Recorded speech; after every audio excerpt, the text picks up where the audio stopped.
एका बापाची कहाणी तुमच्या समोर मांडते. मुलीचं लग्न झालं, उन्हाळ्यात लग्न झालं. प्रत्येक वडील काबाड कष्ट करत असतात, आहे की नाही? माझी मुलगी चांगली राहावी, सुखात राहावी. मग तो हुंडा असेल किंवा दुसऱ्या काही, आहे की नाही, तिनं छान राहावं, शिकावं, याच्याकरता बाप आटापिटा करत असतो. मुलीचं लग्न करून दिलं मायबाप आणि उन्हाळ्यात लग्न झालं. रक्षाबंधनचा सण आला. परिस्थिती नाजूक होती. पोरगे एसटीतून माहेरी आले. बाप स्टँडवर घ्यायला गेला. सायकलवर मुलीची बॅग घेऊन यावी.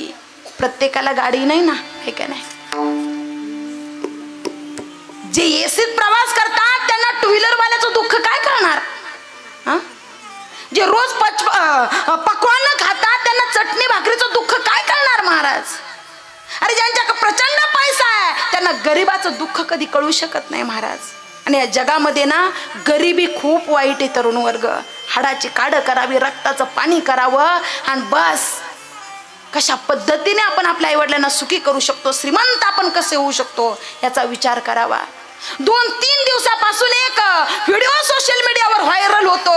एक बाई रडते, तिच्या जवळ एक छोटी मुलगी रडते आणि त्याच्यावर असं लिहिलेलं आहे, मुलगी रडत होती का? कारण आईनं तिला मारलंय. का मारलं? तर घाणेरडा पडलेला कागद तिनं उचलला आणि चाटला म्हणून आईनं तिला मारलं. आईनं विचारलं, तो घाण कागद का चाटला? त्यावेळेला त्या मुलीनं उत्तर दिलं, आई त्या कागदाला भाकरी चिकटली होती म्हणून मी तो कागद चाटला.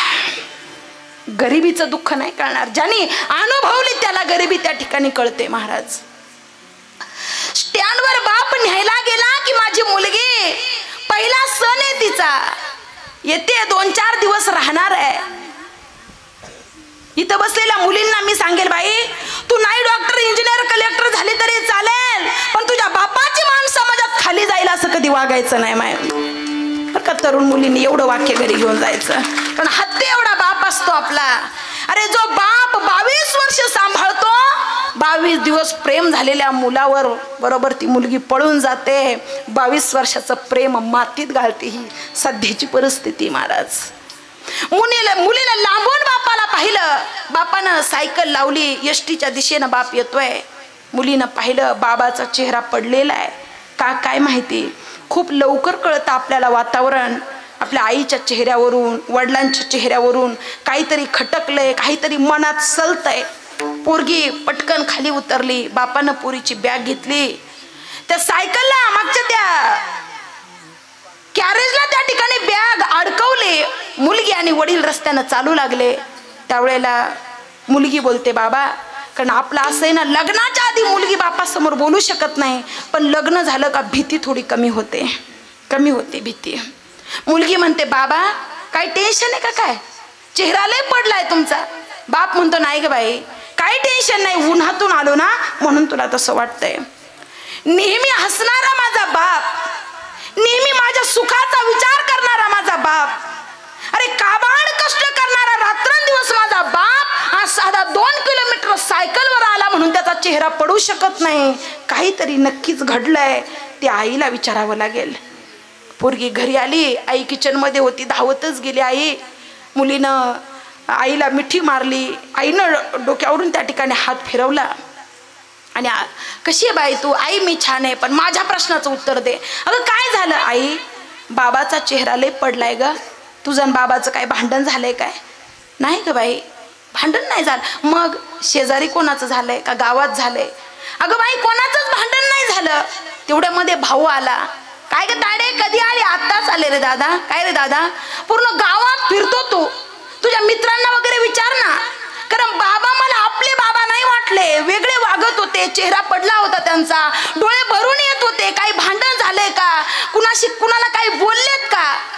त्यावेळेला तो भाऊ म्हणतो, तायडे तू गेली लग्न करून, तुला जेवढे आई वडील प्यारे आहेत ना तेवढे मला सुद्धा प्यारे आहेत ग.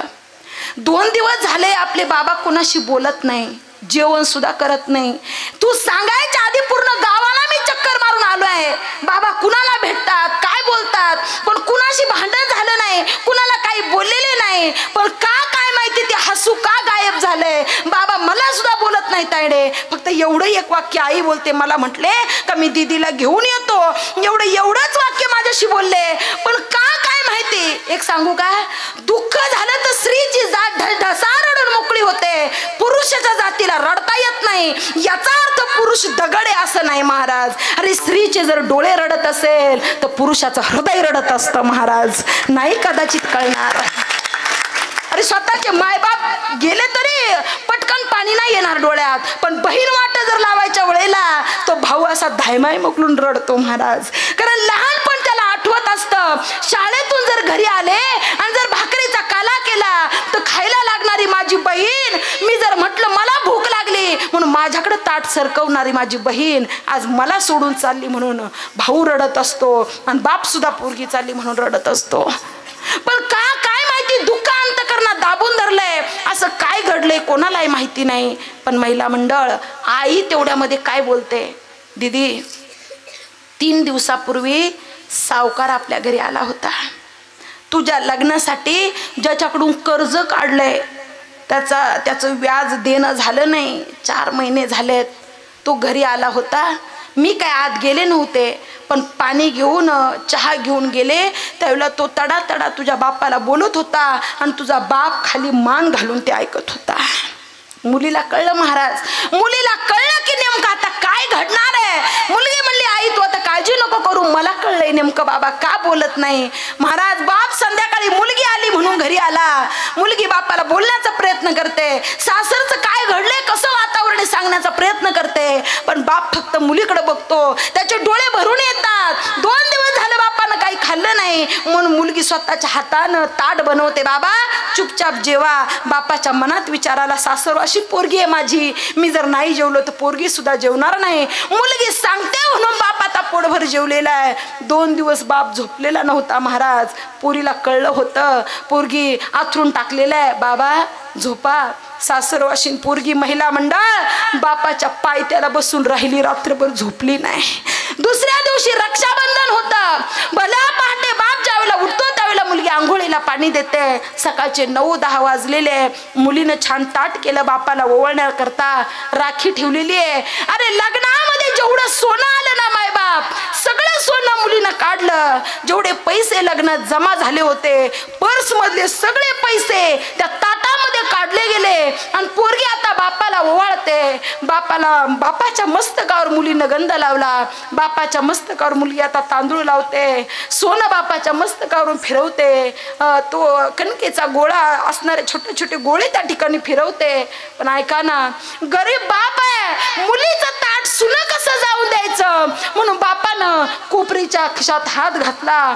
100 रुपयाची नोट बाहेर काढली. मुलीच्या ताटात ती नोट टाकणार तेवढ्यात मुलीनं बापाचा हात धरला आणि मुलीनं बापाच्या समोर पदर पसरला. बाबा मला हे पैसे तुम्ही देऊ नका, पण 2 दिवसापासून तुमच्या मनात जो आत्महत्येचा विचार चाललाय ना, तो विचार माझ्या पदरात टाका बाबा. हीच मला ओवाळणी आहे. माझ्या लग्नाकरता तुम्ही खर्च केला, हे दागिने ताटातले जेवढे दागिने जेवढे पैसे माझ्यासाठी खर्च केला ना, हे सगळे मोडून टाका. त्या सावकाराचं सगळं पैसे देऊन टाका. अरे मला सांगायचे, परिस्थिती ही बदलत असते, पण मुलींनी आई वडिलांना साथ दिली पाहिजे महाराज. आज शिक्षणाकरता लाखो रुपये खर्च करणारा बाप लाखो रुपये खर्च करतो. सध्याची परिस्थिती आहे, ज्याचा वशिला त्याचं कुत्र काशीला, ज्याचा नाही वशिला तो नीट फाशीला आहे महाराज. अरे प्रचंड टक्के पडून सुद्धा, पैसा असून सुद्धा वशिलावाल्यांची कामं होतात. पण एक सांगू का, एक ना एक दिवस आपला त्या ठिकाणी येणार आहे. असं जगावं की आपण गेल्यानंतर लोकांच्या डोळ्यात पाणी आलं पाहिजे. 350 वर्ष झाले तरी आम्ही तुकोबारायांना विसरू शकत नाही. 750 वर्ष झाली तरी मी माझ्या ज्ञानोबारायांना विसरू शकत नाही. गेले तरी आज त्यांचं नाव घेतल्याशिवाय आमचा दिवस मावळत नाही. त्यांची कीर्ती आज समाजामध्ये अभंगाचं शेवट